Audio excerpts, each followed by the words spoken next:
Today I'm going to be talking about all the books that I read in May and June, and I'm going to be ranking them from the best books that I read to the worst books that I read. And I have quite a few, so let's just go ahead and get into it. My number one book, the best book that I read so far out of these 2 months, was Clockwork Princess. This is the third book in the Infernal Devices trilogy, and the best book, in my opinion, in this entire trilogy. I gave this book a 5-star. This was also my third 5-star this year. But basically, this is a spin-off to the Mortal Instruments series. So you read the first 3 books in the Mortal Instruments, you go to this trilogy, and then you complete the Mortal Instruments. And when I say that I absolutely love this book, I love the characters in here. I love the character growth that we get. I love the journey that we've gone on. This was just an amazing third book. This is probably one of my favorite third books I've ever read in my life. It is an amazing trilogy. It's an amazing love triangle. And I never thought that I would say that. I am not against love triangles or anything, but when people had said that this was the best one that they've ever read, I was like, so far I don't see it, but I read this one and it honestly made sense. You root for all the characters. You really are following along in this world. And Mortal Instruments sets this world up perfectly because there's a lot of lore that is going on. And as you're reading it, you learn things and you're saying, oh, this goes back to the Mortal Instruments. I understand what's going on. And I don't really want to give anything away in this, obviously, because this is a spin-off series as well as the third book. But all I will leave you with is that this is a prequel to the Mortal Instruments, and this basically just follows a girl, Tessa, that is living in the 1800s in London, and there are shadow hunters. Honestly, it is amazing. I think about this book literally every day. I cried in it. I was emotional. I was happy. I was every emotion that you could think of. Like, this was me in this book, and I just absolutely loved it. Next, I read The Paradise Problem. I loved this so much. I have been hearing about this book for honestly the past couple of summers, and I just never picked it up. And this summer I got into my summer romances. This was, I believe, the second one that I picked up. This basically is about Anna and Liam, and they in college decide that they are going to go into a housing unit together, and by doing that they're going to be able to save money. But there's a twist on that. In order for them to do that, they have to be married, and that leads to them having subsidized housing. Honestly, when I saw that, I was like, this is a crazy plot.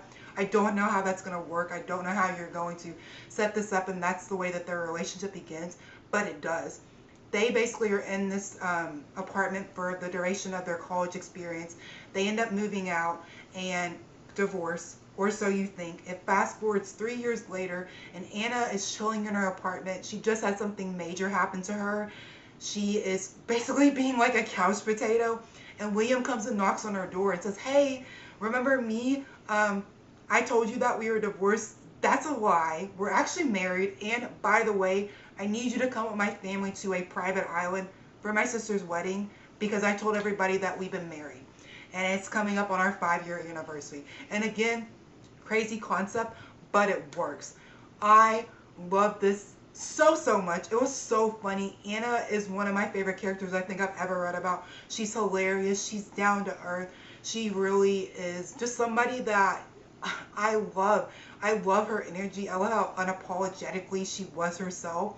And then you had Liam that was a little bit more straight-laced, a little bit more type A, and that was having a lot of issues with his father. That was another major thing that was going on in this book, was the family dynamics. His family has weird tension, and they're like uber rich, like upper echelon rich, and you could just tell how much it was affecting Liam. He basically was getting married for a reason. It wasn't just for like subsidized housing. It was for something else you learned in the book. But I love what Christina Lauren did with it. It was just a good time. Like, I loved the vibes of it. It really was immaculate. It made me feel like I was in one of those like tiki houses on the beach. It was just the perfect summer vibe. And then I picked up my first Annabelle Monaghan book. Honestly, I don't know why it took me so long. So many of my favorite creators have talked endlessly about how much they love her books. They're perfect summer romance books. They talk about it every year. And for whatever reason, I never picked it up. And then one day I was scrolling on TikTok, as one does, and people kept talking about it. Every post I was scrolling past said Dolly all the time, Dolly all the time. And I said, okay, you know what? This is speaking to me right now. Let me pick it up. The perfect decision. This was my first summer romance book of, June? And it was amazing. First of all, let me just say, her writing really transports you into this world.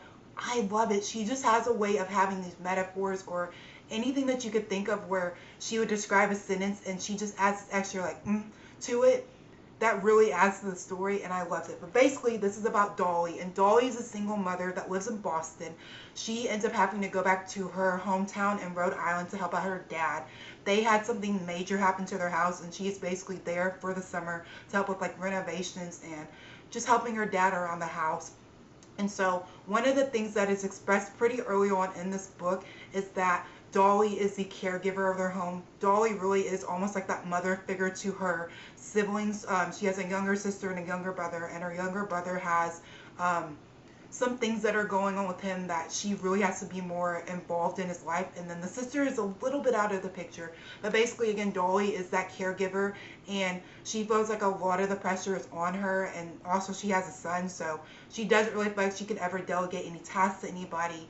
She definitely feels that she is the one that has to do everything. And one of the things that Annabelle said in the beginning of this book, I think it said, this is like to all the caregivers or something in that. And for me, I feel that I'm an older sister, and I feel like I am a caregiver at some points, and I feel like a lot of us girls do feel like that. So I felt very seen in a lot of the things that Dolly was doing in the book for her siblings, her dad, the way that she was handling a lot of issues, and the way that she felt like she really couldn't tell anybody what was going on because it was on her, and that's how she viewed it. But anyway, basically what is going on in the story is Dolly meets this guy. His family basically is named after this town, or the town is named after his family. And again, they're rich, or we seeing a common theme in the summer romances. And basically he has this weird thing happen with his ex-girlfriend where it gets put in the papers, and he is trying to go out to be CEO of his parents' company, and feels that the only way that he could do that is by having a girlfriend and looking like he's in a stable relationship. Lo and behold, he propositions Dolly to do that because they're caught on the side of the road. She's changing his tire. Paparazzi gets a photo, and they think that he's doing it, and he's not. It's her. But again, I really did love the story. I love the flow of it. I love that you are following an older female main character that is still in her life dealing with issues and is trying to find her way and is trying to find herself and develop a relationship with somebody when she has a child. I feel like it was so much fun to follow. It definitely made me want to pick up more Annabelle Monaghan books. Again, I loved her writing. It was amazing. It really puts you in the summer mood. It really puts you in Dolly's head and how she is feeling about a lot of the things that were going on. And I can't wait to pick up more by her. And another summer romance. Do we see a trend here? The fact that these are my best books is so funny, but it's also summertime, so I love that. So this one is The X-Files by Jessica Joyce. Again, another book that I've been seeing for the past couple of summers. I have been actually saving this book for the summer. I think I was checking it back out in March, and it just sounded like a summer read. But it's about Georgia and Eli, and they are two people that when they were younger, they dated. They ended up breaking up. And basically what they've been doing for the past couple of years is acting like they're on good terms. There are no issues. We can still be friends. And you basically start out the story finding out that one of their best friends is getting married. His name is Adam. And Adam wants them to both be the best people in his wedding. So best man, best woman. They have to come together to help him plan this wedding and do anything that he's needing to take off a lot of that pressure that's on him and his fiance. They have not told Adam that they don't like each other. We don't communicate. The only times that we talk to each other is when we're in proximity to you or it has to do with this wedding. So they're going through this, you're following along in the story, and you learn really a lot about why these two had the issues that they had. It gives you like breadcrumbs throughout the story building up to the reason that they broke up. And I really did like it. I am not a second chance romance person by any stretch of the means, but again, the writing, the storytelling really drew me in from the very beginning. I really like Georgia as a female main character. I feel like I can understand what she was going through and a lot of these struggles that she was having. I feel like she was definitely an overthinker, and I am a chronic overthinker. It's not even funny. So the issues that she was having and the thoughts that she was having, I could totally understand them. And the Eli just seemed like he was somebody that was definitely trying to do better in his life. He had some issues with his parents when he was younger, and it really shaped him into who he was as an adult. And because of that, that was one of the things that really drove a wedge between these two. And it was honestly an issue that made a lot of sense once you find out what that is. I could understand why these two broke up, why they're having issues communicating later on, why they really were trying to sit there and be there for their friend and try to just make that day about him, because at the end of the day, it is about him and his fiance. Like I said, absolutely loved it. Again, it's not really necessarily summery, but the vibes felt summery. I loved a lot of the, I wouldn't say excursions, but a lot of the trips that they were taking, the side quests, the way that their relationship started to develop again, the conversations that they were having. And next up, Ballad of Falling Dragons. Literally, this was my most anticipated release of the entire year. That has since changed, but this was. This was everything I could have wanted and more. Honestly, the fact that I had to, and a lot of us had to wait for this book to come out, and Sarah A. Parker put her whole heart into this, you could tell. It just made that wait that much more worth it. This was a great sequel. This is a great follow-up to Rave and Khan's story. I really love the direction that this book went in, the journeys that we took. I love the character development. I love that we got way more of Rave's like backstory and why these issues that they were having in the first book really were trickling down into this other book, and why there's still things that honestly they'll be exploring in the third book. I feel like, again, her writing was just amazing. It was very poetic. The way that she described things, it just really put you in the story. I love that we kind of actually got some other characters, and we got other characters' point of views. That was so much fun. I did actually have to listen to a good majority of this on the audiobook because, again, it is so long. But I love the audiobook narrators. There's actually one that it's the guy, but he does it for all of the like main male character, or for all of the male characters, not main male characters, male characters. And there was one that he did that the way that he had the guy talking just had me cackling so hard. It was so funny. Like, it was funny on the paper, but it was even funnier hearing it in my mind, and it just made me laugh so much. This just scratched an itch in my brain. I loved it. I absolutely enjoyed it. And I would say, if you have not read this series yet, When the Moon Hatched, highly, highly recommend. Yes, it is a big boy. Yes, it's chunky, but it's worth it. If you like fantasy, if you like romantasy, if you're kind of tired of maybe where romantasy is going right now, this is exponentially different than anything that you would have read. It is a good story. It really gets you hooked. There is a lot going on. There's a lot of things that you're finding out alongside the female main character, Rave, and it is just one of the greatest things I think I've read in a really long time. And an outlier for me, Into the Blue. I actually picked this up because one of my favorite creators was talking about this book in her mid-year wrap-up check-in, and the way that she described it was very interesting because it was very contradicting to a lot of the other things that I've heard on this book, and that was that everybody loved it, everybody was giving it 5 stars, everybody cried, but it actually made me want to pick it up, which is pretty funny because typically that doesn't happen. But this is about 2 people. So you have AJ Graves and Noah Drew, and they basically grow up in this town in Massachusetts, and you're following along in their childhood and the subsequent years later on into their adulthood. And basically it markets this as a love story, and I agree and don't necessarily disagree with it. I feel like it is a love story, but not in the traditional sense. It's different. But basically you're following along in AJ's POV, and she is talking about her childhood, her dream of being a writer, her dream of wanting to be on SNL, the way that stories have really created a lot of things in her life, and that it is something that she very much enjoys. She's always wanted to do it. She loves writing jokes. It is just something that brings her a lot of joy.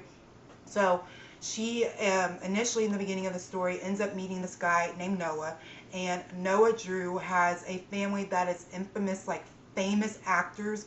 Everybody in their family acts.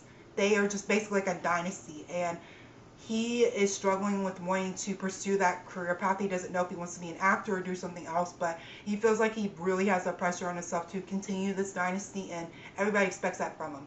And then AJ is a sibling. I believe she has 4 other siblings. She has a twin sister, an older brother, older sister, and younger brother. So yes, 5 siblings. And she is really trying to figure out how to fit in this household that has so many siblings, that every single one of them are vastly different, or going through things, or in different stages of their life, and you're following along with her in that. And I will say, what I did actually love about this book was AJ's character growth. You see her from the time that I think she's 17 to about 30. You're really with her for a long, good period of her life, and just seeing the ways that there are some issues that she's going through, and it's the same issue that keeps popping up, or it comes up and she deals with it in a different way, or her learning different things about herself. I loved seeing it. I really loved being in her head. I think that it was very fascinating. Again, this was a very big surprise for me. I do not read fiction books. I think the last time that I read one was back in high school, so that was a while ago. It's been a while since I read one. And again, I just read it. I loved it. I loved, weirdly enough, that though we were following along a sci-fi show that AJ and her family would watch a lot when she was younger. And it actually had Noah Drew's aunt in it. So she has always like really looked up to her and thought that she's an amazing actress. So you're following along with that too. And you're following along with like plays and anything that has to do with like the media and things with movies or writing or SNL. That's basically what this book is. And it was just great. Truly, I loved it. I did cry in this book twice, and I did not expect that. I know that a lot of people said that it was a tearjerker, it can make you emotional, but I didn't think that that was going to happen to me. I didn't think I'd be as invested in the story as I was. I literally, I think, read this in like 2 days. I was flying through it. Like, once I got past that first initial part, I was hooked. Like, I could not put it down. It was just, it was really amazing, and it honestly makes me want to pick up other fiction books. I did a reread. That was better than the movies. For whatever reason, one day this book was calling to me. I read this book probably a couple years ago and absolutely loved it. I was hearing amazing things on Lynn Painter. And then, like I said, one day I was just looking at it and it was speaking to me, so I picked it up again. Just as good as the first time. Loved it. I love Liz. I love Wes. I love the story. As a person that is a major rom-com lover, it just spoke to me on another level. It hits. I feel like it really is for the rom-com lovers. You can tell how much Lynn Painter really thought about these movies and incorporating it into the story. But basically, this book follows Liz and Wes. And Liz is honestly like a hopeless romantic. She loves rom-coms. She loves everything to do with that. She loves soundtracks, and she loves the ways that movies are produced and the thought that goes behind it. She just is a quintessential hopeless romantic. And as somebody that is like that when it comes to movies, this spoke to me. And then you have Wes, who is her next door neighbor. And you don't really know a ton about Wes. You just know that he's popular. You know that Liz doesn't like him. And then you know that they fight over a parking spot, which is really, really weird. But you come to find out why that is a thing. You have them then starting their, I believe their junior or senior year of high school. They are getting ready to prepare for prom. We're wrapping up the year. And Liz is walking down the hall one day, and this guy is walking. She notices him, and she recognizes that this is a guy from her childhood that she had a major crush on. She didn't think she would ever see him again. And she thinks to herself, you know what I should do? I should get this guy to ask me to prom. And I said, okay, that's interesting. She then basically propositions Wes, who is a friend of this guy, to make her appear cooler, to play her fake boyfriend, to basically make this guy interested in her and to pay attention to her and make her seem desirable. And you go through the story like that. On the reread, because I did tab this, it was fun to see my annotations and the thoughts that I had and trying to remember the things that previously happened in this because it had been so long. I actually remembered a good chunk of this, and I love that. It just made that experience that much more fun. And then seeing the like quotes from movies again and the movies that they're in made me want to go watch a lot of these rom-coms that she mentions in this because they just sounded so good, and it was those perfect lines that they picked from it that really either like change the story or send it in another pivotal moment or anything like that. But this one was an amazing reread. And I finally picked up Powerless by Elsie Silver. This has been a long time coming. I'm not even kidding. I think this book has been on my TBR for 2 years. I don't know why. I just find it so funny, but I randomly one day was finally feeling this. I picked it up. I want to say I read it in a day and a half, something like that, and was kicking myself because of how much I enjoyed it. It was amazing. I loved their relationship in the story. This follows Salome and Jasper, and they are childhood friends. And you start out the story with Salome, who is engaged to get married pretty soon, and Jasper ends up coming to this dinner that they're having, and he doesn't like the way that her fiance is treating Salome, so he decides that, you know what, I'm gonna leave. I can't stand this. I can't watch her do this. as he's leaving, she is trying to understand like why they haven't had contact, why have they drifted apart, why is he not happy for her, like what is the issue? And he doesn't really say. That is something that you learn about Jasper. He's very introspective, and you learn that throughout this story. I feel like he's such an interesting character. I really, really did actually love Jasper. I loved, kind of learning like why he is the way he is. His love for Salome in this was just the sweetest thing, and him just trying to come to terms with like what happened in his childhood, what he's doing in the NHL, what he really wants to do with his life, if he should go after the girl that he likes, which is Salome, and just the journey that they take in this book. I feel like they both have amazing character growth. I love seeing some of the previous characters from other books. I love that the girls and the guys had a group chat. I thought it was so cute and it was so fun. And I love that at the beginning of every single chapter, Elsie Silver would put those text exchanges so you can see like what this chapter is going to be talking about, or if it's wrapping up the previous chapter. It just made it so good. And then also, there's like a mini road trip in this book, and for whatever reason, I'm not the biggest fan of that, but I don't know how she did it. In this book, Elsie Silver absolutely made me love it. I love that they were on this road trip and that they were talking about things and that they were learning more things about each other and that their relationship really started developing. And I think honestly, so far, this is my favorite in the series. I'm only going to read one more, and that's Reckless. But I absolutely love this. I thought that this was amazing. I loved her writing in this. I love the found family in this. I think it's so sweet. And I love the town of Chestnut Springs. And coming off of Better Than the Movies, I had also had this book on my TBR for a long time, and honestly was not going to read it. I had not heard the best things about Nothing Like the Movies. I feel like a lot of people said that they didn't enjoy it. They wish that they would have just stuck with Better Than the Movies. It should have just ended that way. And honestly, I understand having read this book now, but I think having that knowledge going into it actually made me like it and enjoy it. This is, again, another second chance romance. I don't know what happened, but I really liked it. I feel like it was very interesting to see Liz and Wes and different dynamics. They're in college in California, and you're just following these two through a journey. They start out on a breakup, and you're learning like the reasoning why, and it is just really crazy to think about, because truly you do change so much in your life, especially from high school to college, from your senior year to your freshman year of college. You're not the same person. You're going through major changes. You're getting new friends. You're learning a new environment, and it's just so interesting. And I feel like I'm thinking back to like when I was in college and how I felt, and a lot of the things that they were doing or talking about or experiencing, I feel like I could relate to and that I could understand. And also you find out that Wes has gone through something like pretty significant in his life, and that's a major like catalyst for this breakup. So just watching them navigate that and get back to being in a relationship and seeing what that relationship looks like was fun. And then again, the quotes with the movies. Lynn Painter, I kid you not, is making me just want to have a rom-com binge day with all these movies that she listed, because the quotes from them are. And then I picked up a mystery book called My Husband's Wife. I've been seeing so many good things about this book and was just feeling a mystery one day, so I picked it up. This is about Eden, and one day Eden goes on a morning run, and when she comes back, she goes to put her house key in the lock and the door won't open. She starts banging on the door to get her husband to let her in. Somebody opens the door and answers it and asks, "Who is she?" And she says, "I'm Eden Fox." And the lady says, "Well, no, you're not. I'm Eden Fox." And she is genuinely confused because she knows who she is. She doesn't understand what's going on. She doesn't know who this person is living in her house.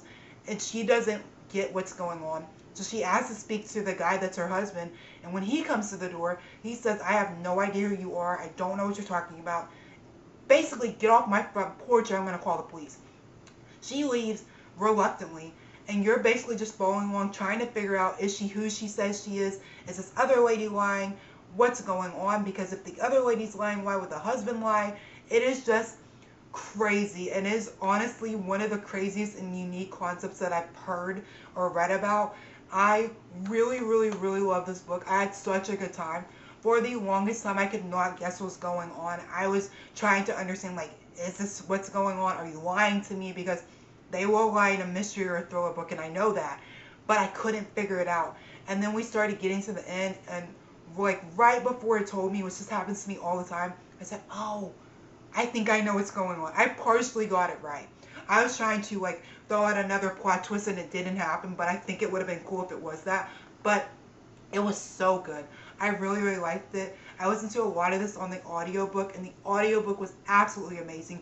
You could honestly hear a lot of things that were going on, whether that was them, going to the police station to figure out what's going on with Eden, or whatever is going on in this town, and you're just working through the story and just truly trying to figure out, is this person whose name is Eden really who she says she is, or is she lying? And then if she's lying, why? And if she's not lying, then who is lying? And just again, I really, really liked it. I feel like the audiobook just made the book that much better. It really put me into this whole town. And also, I forgot to say, in this town, they actually just moved there, I believe, like 2 weeks ago. And you're going into this and you're trying to just understand, like, why is this going on? But it was just so fun, and I highly, highly recommend reading this, especially if you like mysteries or thrillers. It was such a good one. And then we have The Chase. If you were like me, or literally anybody else that was obsessed with Off-Campus, which I was just missing this universe. I honestly didn't feel like rereading the Dill or the Score. I reread the Dill a couple times. The Score I wanted to save until the show comes out for next year. So I decided that I was going to go back and pick up a book that I picked up previously by L. Kennedy. It's in the Briary U series, so that's the follow-up to Off-Campus. I actually had DNF'd it and decided to go back because I was missing this world and I needed a little bit of that serotonin. So I picked it up. And this is about Summer and Colin Fitzgerald. Colin plays on the hockey team, and Summer is the sister to Dean De Laurentiis.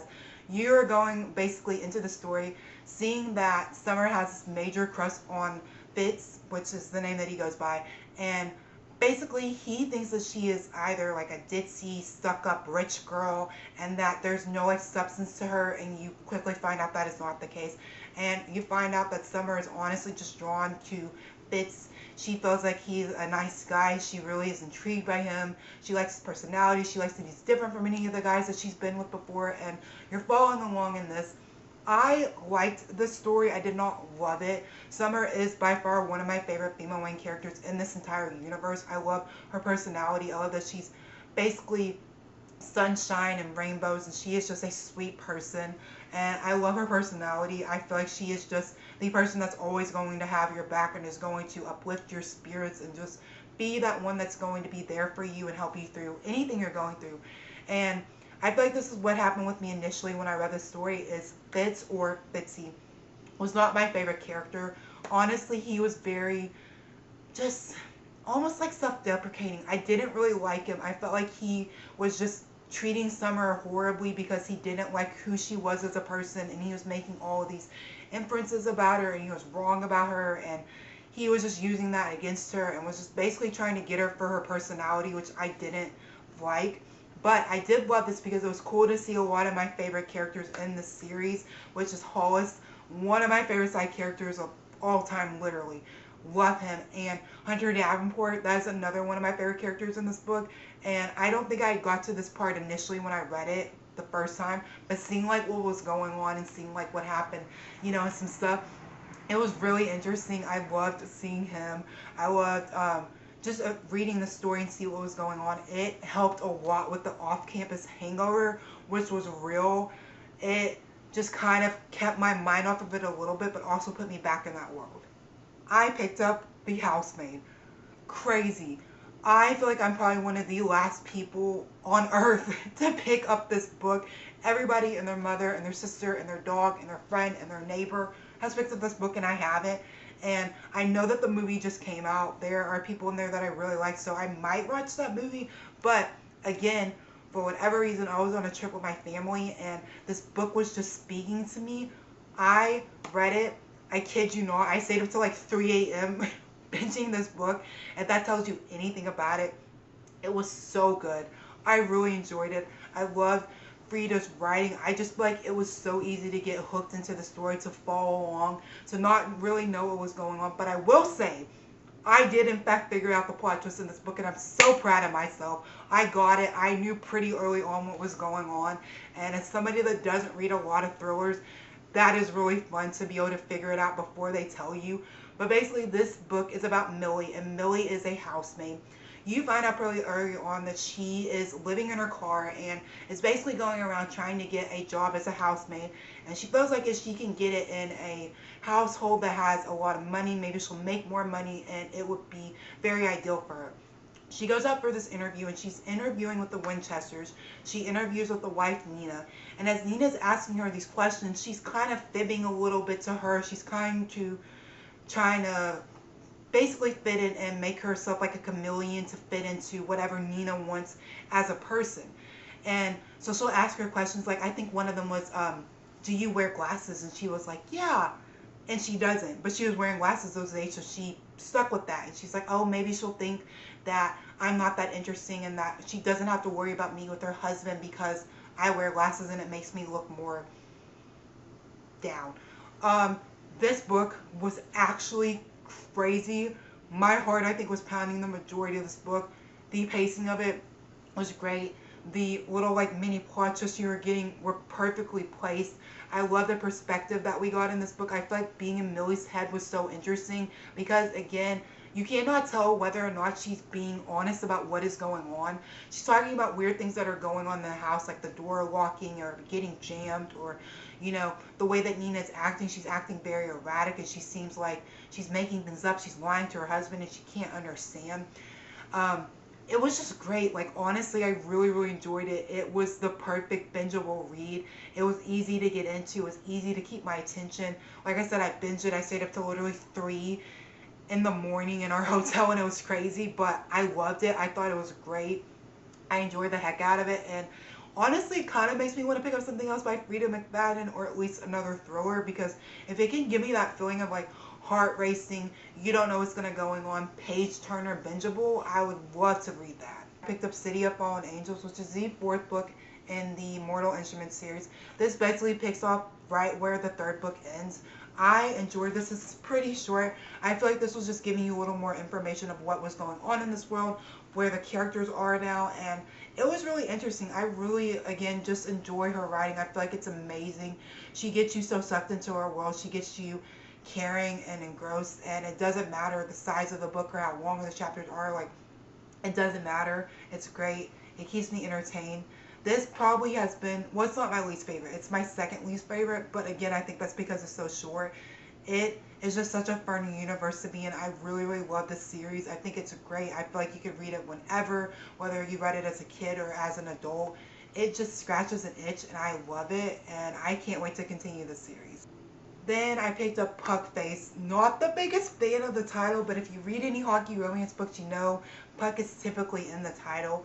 This basically follows Haley and Lively. They are both hockey players. So Haley's on the female team and Lively's on the men's team.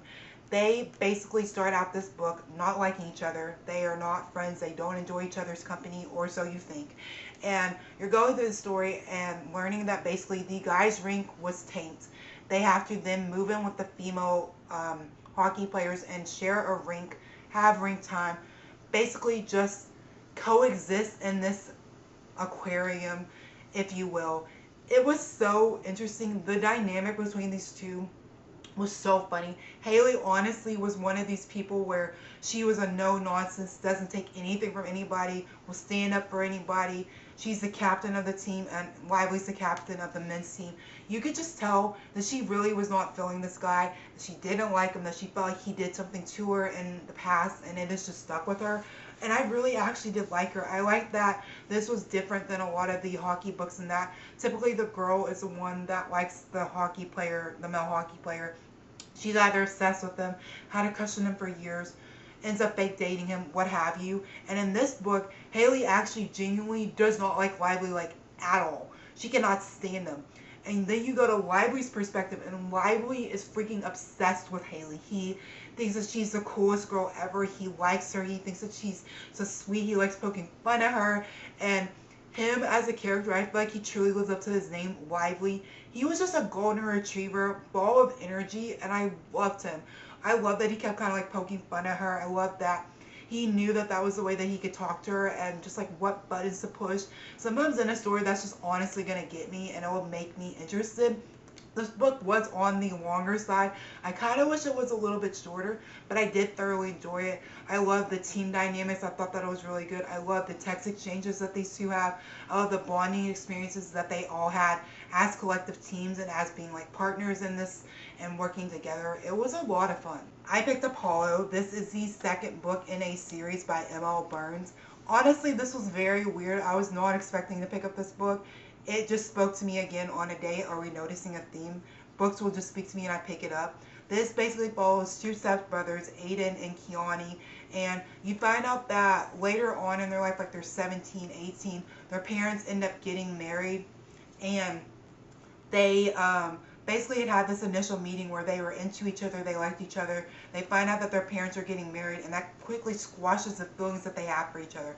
You fast forward some years, you find out that something tragic happened to their parents, and that they have to go back to this cabin and basically tend to it and work on it and take care of a lot of the things that are going on in their assets and their will. I actually really did enjoy the story. I felt like the writing was really good. It put you in the universe. I enjoyed it. I really honestly loved Aiden as a character. He was dealing with a lot of mental health issues. He had an abusive ex that really just could not take no for an answer. And this guy, whew, he made me so mad. He was just one of those people where it doesn't matter what the person says to you. It's his way or the highway. You have no opinion. You can't tell him what to do. You're in the wrong. Me helping you has to come with a price. Just one of the ones that you don't like. And then he was dealing with issues about things that were going on in his life. He was back in California, I believe, and he's a nurse, and he's basically on a suspended leave, and you're going through like what that's doing to him, if he's going to go back to California, if he's going to interact with his ex at all. And then you have Keone, who lives in this town, and he's a firefighter. And I just thought that that was so cool. I loved seeing him like talk about being a firefighter, how he's wanted to be that, how he wants to help people, how he loves the town that he lives in. And when Aiden comes back, they basically are like, what do we do? Our parents are no longer here, but we still have these like unresolved feelings and things that are going on between us. Would it be weird if we were to pursue a relationship? And if we do, what does that look like? And again, the mental health representation in this was just done so well. I feel like you could tell that M.L. Burns really was thinking about the issues that Aiden was going through and how to depict this. And his journey was just so heartwarming, honestly. I feel like he went through a lot and he was able to work through that through a therapist along with Keone and his sister. And it was just a great book. I really liked it. Overruled is by Lana Ferguson. This was another book that I picked up on a whim. Honestly, I don't know what was going on with me. I just kept picking up books and it was weird. It was just, I would feel it and I pick it up. This book was so fun. I absolutely loved it. You're basically following Danica and Austin, and they are both divorce lawyers. They have this weird like rivalry going on in the courtroom that whenever they face off against each other, they want to see who can come out on top. So you have Austin, who is a part of a family firm, and basically his family firm has a good percentage rating win-wise, and then Danica works for a firm where she is looking to get a position, so like a step up from where she is currently, and is working to basically win this case that these two are on.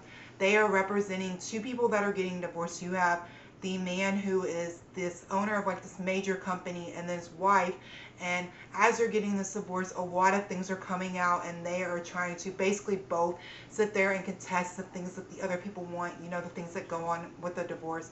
And these two, as their lawyers, are trying to basically get these two to hash out their disagreements. Basically, they're trying to keep it out of court and they can't because these two will not come to an agreement. You're following along with them in the courtroom and out of the courtroom and what their relationship looks like and how they're trying to navigate having a relationship together outside the courtroom and then going and being on opposite sides and fighting for their clients. I really did actually enjoy this book. It was spicy, and I knew that Lana Ferguson writes spicy books. That's nothing that I wasn't expecting. And weirdly enough, as somebody that's not the biggest fan of spice, there's nothing wrong with it. I just don't necessarily love it. I did actually like it in this book. I felt like it kind of made a lot of sense for these characters and what they were going through, and especially Danica and how she viewed Austin, it made sense as to why she purely wanted to have the type of relationship that they had. And just the progression of it, I thought was really good. Watching them both grow and just learning to lean on each other and confide in each other and work through these cases was fun. And as somebody that loves true crime and that at one point actually wanted to be a lawyer but did not pursue that, I loved hearing a lot of the like legal jargon and these two being in the courtroom and basically the way that they were like butting heads, and the fact that it was divorce lawyers too was really interesting because I feel like you don't see a lot of books on divorce lawyers. It might be lawyers for like a crime that happened or something, but it was fun and it honestly made me want to pick up another book by Lana Ferguson. Lo and behold, we have another Cassandra Clare book. I don't know what was in the air in these 2 months, but I was flying through her books. This was amazing. I enjoyed it. This is the second book in the Immortal Instruments series called Clockwork Prince. Again, I won't tell you anything about it.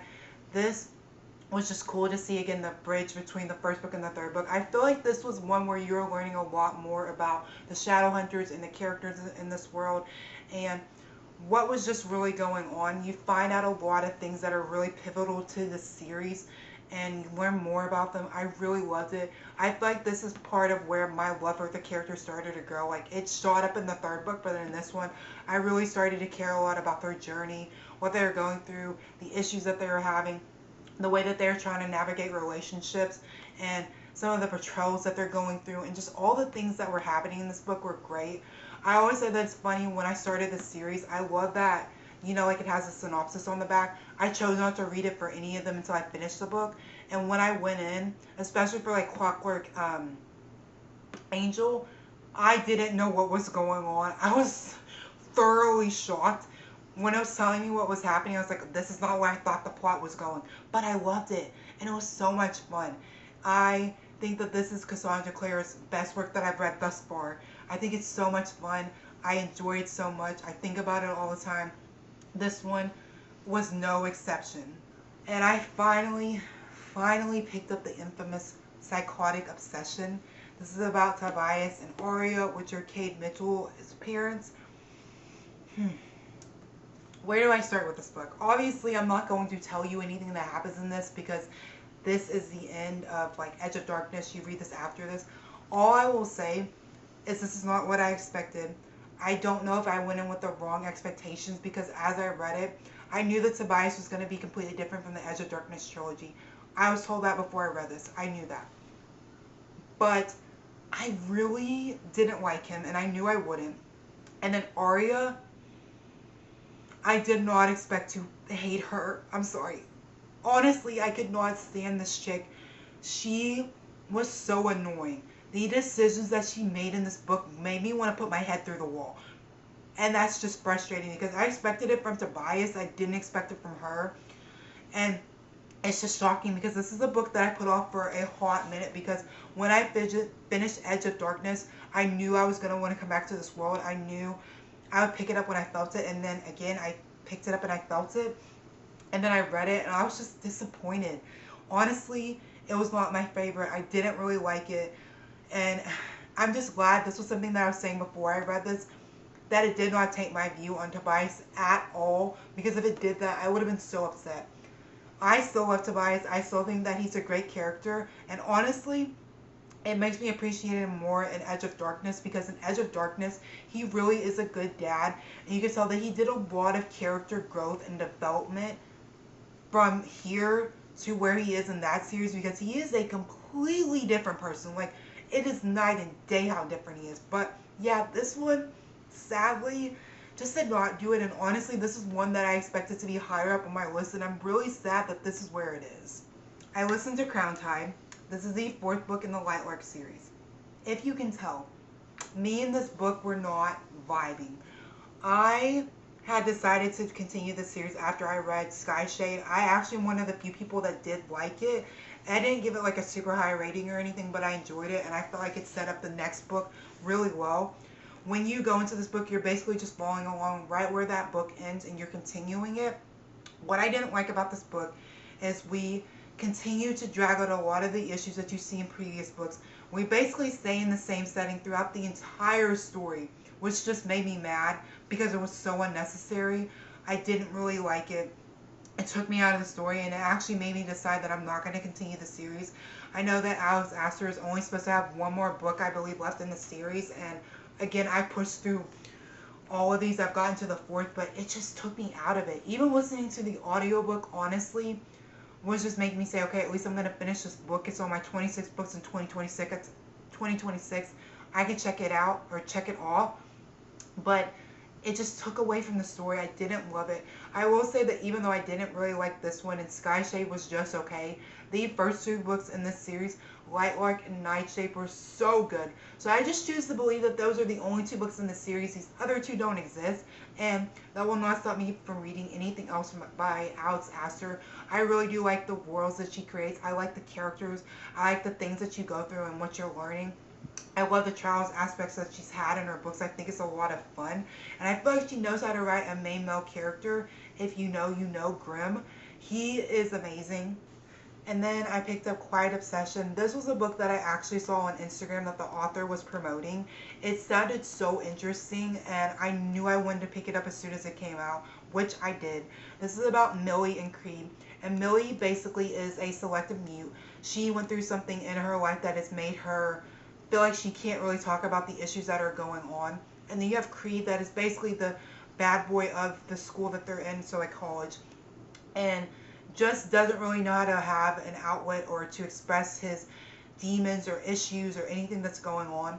All I will say about this book is I feel like I did not like the way that it randomly let Millie talk. That's why I say that she's a selective mute, because on the back it says that she's mute, but it doesn't say that she's selective.